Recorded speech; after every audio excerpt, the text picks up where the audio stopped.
ప్రధానమంత్రి నరేంద్ర మోదీ గారు ఆంధ్రప్రదేశ్కి ఇచ్చింది ఒక గాడిద గుడ్డు. వాగ్దానాలు చూస్తే 2014లో ఎలక్షన్కు ముందు స్మార్ట్ సిటీలు 100 కడతాను. ఒక్క సిటీ అయినా ఆంధ్రప్రదేశ్లో కట్టారా, తెలంగాణలో కట్టారా? లేదు. ప్రతి ఒక్కరికి 15 లక్షలు ఇస్తాను. ఒక్క రూపాయి అయినా ఒక్క తెలుగోడికైనా ఇచ్చారా? లేదు. 3 ప్రత్యేక హోదా ఇస్తాను. 10 సంవత్సరాలు అయిన తర్వాత ప్రత్యేక హోదా ఇచ్చారా? లేదు. 4 పోలవరం కడతాము, కంప్లీట్ చేస్తామన్నారు. కంప్లీట్ చేశారా? లేదు. 5 అమరావతిని క్యాపిటల్గా కట్టి చూపిస్తాం అన్నారు. చంద్రబాబు నాయుడు, పవన్ కళ్యాణ్ ఆయన పాట పాడారు. అమరావతి 10 సంవత్సరాలు అయి 11వ సంవత్సరం ఇప్పటికైనా క్యాపిటల్ కట్టారా? ఒక ఆయన 3 క్యాపిటల్ అని డ్రామా ఆడాడు. చంద్రబాబు నాయుడు, మోదీ, పవన్ కళ్యాణ్ అమరావతి క్యాపిటల్ అని డ్రామా ఆడారు. 6 స్టీల్ ప్లాంట్కి 1,00,000 కోట్లు నిధులు ఇస్తామన్నారు. ఇచ్చారా? లేదు. 7 2 కోట్ల ఉద్యోగాలు, 20 లక్షల ఉద్యోగాలు ఆంధ్రప్రదేశ్ తెలంగాణకి ఇస్తానన్నారు సంవత్సరానికి అంచనాగా. అంటే 2 కోట్లు 10 సంవత్సరాల్లో 200 ఉద్యోగాలను ఇచ్చారా? లేదు. 8 మన డబ్బు ఈ 10 సంవత్సరాల్లో 5 లక్షల కోట్లు ఆంధ్రప్రదేశ్ నుండి, 5 లక్షల కోట్లు తెలంగాణ నుండి పన్ను రూపంగా 10 లక్షల కోట్లు దోచుకొని మనకు వాళ్ళు తిరిగిచ్చింది ఎంత? 2 లక్షల కోట్లు. మిగిలిన 8 లక్షల కోట్లు ఎక్కడికి వెళ్ళాయి? గుజరాత్ నిర్మాణానికి వెళ్ళాయి. 9 క్యాబినెట్ పొజిషన్లు, దాదాపు 10 పొజిషన్లు ఇస్తానన్నారు. ఈరోజు పనికిమాల 2 పొజిషన్లు ఇచ్చారు. పడిపోతున్న ఎయిర్లైన్స్. ఇలాగ చెప్పుకుంటూ పోవాలంటే 100 వాగ్దానాలు చేశారు బీజేపీ. 2014 మేనిఫెస్టో చూడండి. అమెరికన్ డాలరు రూపాయితో ఈక్వల్ చేస్తామన్నారు. ఆయన ప్రధానమంత్రి అయినప్పుడు $1 56 రూపాయలు. ఇప్పుడు డాలరు 86 రూపాయలు. అంటే 33% పడిపోయింది. 10 ప్రపంచ దేశాలన్నీ అమెరికా వీసాకి క్యూ కడతారన్నారు. మన ఇండియా వీసాకి ఒక్కడు రాట్లేదు సరికదా. ఉన్న కంపెనీలన్నీ ఇండోనేషియా, చైనా, ఇతర దేశాలకు వెళ్ళిపోతున్నాయి. 14 ప్రధానమంత్రులు చేసిన అప్పు సంవత్సరానికి 1,00,000 కోట్లు. నరేంద్ర మోదీ గారు చేసిన అప్పు నెలకి 1,00,000 కోట్లు. 12 ఆంధ్రప్రదేశ్ అప్పు 10 లక్షల కోట్లు దాటింది. తెలంగాణ అప్పు 10 లక్షల కోట్లు దాటింది.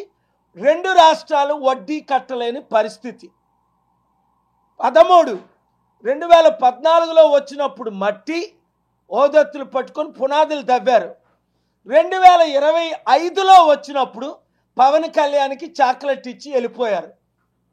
ఇంకెన్ని చెప్పాలి? కానీ వీళ్ళేమంటారు? ఆ లోకేష్ కుర్రాడు, అనుభవం లేని కుర్రాడు అంటాడు, మన ప్రధానమంత్రి ఒక 100 మిసైల్తో సమానం పాకిస్తాన్కి. ప్రధానమంత్రి అట 100 మిసైల్స్తో సమానం అట పాకిస్తాన్కి.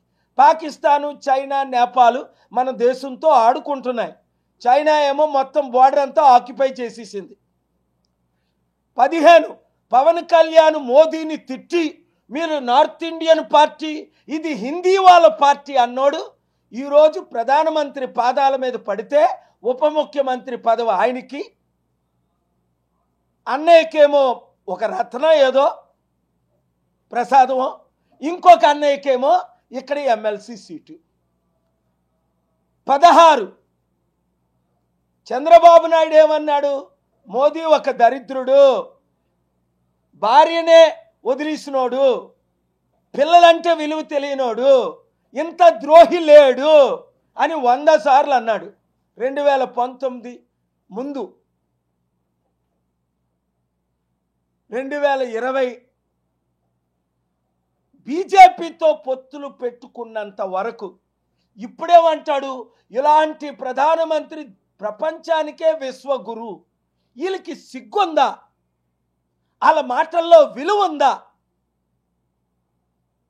ఇప్పుడు రేవంత్ రెడ్డి చూడండి, ఈరోజు హృదయంలో ఉన్నదే బయటకు వచ్చేసింది. ఏమన్నాడు? మమ్మల్ని ఢిల్లీ వాళ్ళు దొంగల్లా చూస్తున్నారు.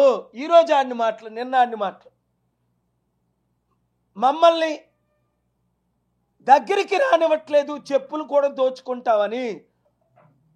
ఒక సీఎంగా నాకు అపాయింట్మెంట్ ఇవ్వట్లేదు, నన్ను గజ దొంగలుగా చూస్తున్నారు, మా తెలంగాణ వారిని నీచులుగా చూస్తున్నారు అని అన్నాడా లేదా ఆయన?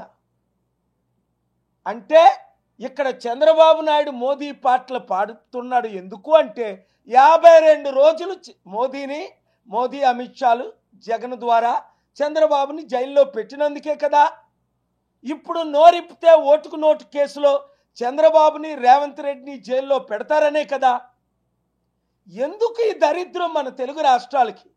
ఆ రోజు తెలుగుదేశం పార్టీ స్థాపించిన మహానాయకుడు ఎన్టీ రామారావు ఇందిరాగాంధీనే ఉడికించాడు 1983లో 202 సీట్లు గెలిచి.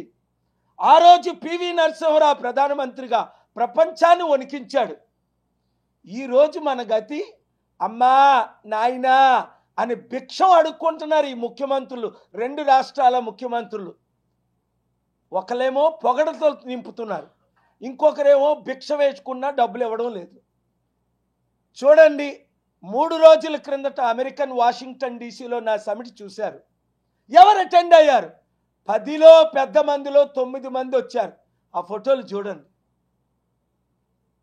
2 వారాల క్రిందట నా మిత్రుడు టర్కీ యూరోప్లో పెట్టిన సమిట్కి 1200 మంది లీడర్లు, 98 కంపెనీలకు ఓనరు, 6 జీసీసీ కంట్రీసు, $80 ట్రిలియన్, అంటే 30 రెట్లు మన దేశ జీడిపికి మించిన 6 దేశాల ప్రతినిధులు, జీసీసీ చైర్మన్తో సహా. నేను ఎక్కడికి వెళ్ళినా ప్రపంచంలో బ్రహ్మరథం పడుతున్నారు. ఈరోజు మన తెలుగు ప్రజలు గుర్తించారు. ఈ ముఖ్యమంత్రుల్ని వాళ్ళే చెప్పుకుంటున్నారు, మాకు అపాయింట్మెంట్ లేదు, మమ్మల్ని దొంగల్లా చూస్తున్నారు, మమ్మల్ని దరిద్రంగా చూస్తున్నారు, మాకు అప్పులు ఇవ్వట్లేదు. ఇవాళ రేవంత్ రెడ్డి ఆయన పలికిన మాటలు గుండెల్లో నాకు బాధ కలుగుతున్నాయి. నన్ను ముక్కలు చేసుకొని తింటారా? నా దగ్గర 18,500 కోట్లు, 1,00,000 కోట్లు తీసుకొస్తాం, ఒక్కొక్క రాష్ట్రానికి లక్షల ఉద్యోగాలు సృష్టిద్దాం, 100 కంపెనీలు ఇప్పుడు వరకు తీసుకొచ్చాను, 5 లక్షల కోట్లు డొనేట్ చేశాను. చేద్దామంటే పట్టించుకోరే, వాళ్ళు చెయ్యరు, మనల్ని చెయ్యనీయరు. కనుక బీసీ బానిసలారా, ఎస్సీ ఎస్టీ బానిసలారా, క్రిస్టియన్ ముస్లిం బానిసలారా, ఇప్పుడున్న పార్టీలన్నీ మోదీకి తొత్తులే, మోదీ చెంచాలే. మోదీని ఢీకొనాలంటే ఒక నాయకుడు కేఏ పాల్. మోదీని ఢీకొని స్టీల్ ప్లాంట్ అమ్మకాన్ని ఆపలేదా? మోదీని ఢీకొని ప్రత్యేక హోదాకి హైకోర్టు నుంచి ఆర్డర్ తేలేదా? మోదీని ఢీకొని ప్రపంచమంతా సమిట్లు పెట్టి మన సత్తా నవంబర్ 23 లాస్ట్ ఇయర్ లాస్ ఏంజలస్లో చూపించలేదా? ఇప్పటికైనా మనోనేత్రాలు తెరవండి. 7569441275 గ్రూపులు పెట్టండి.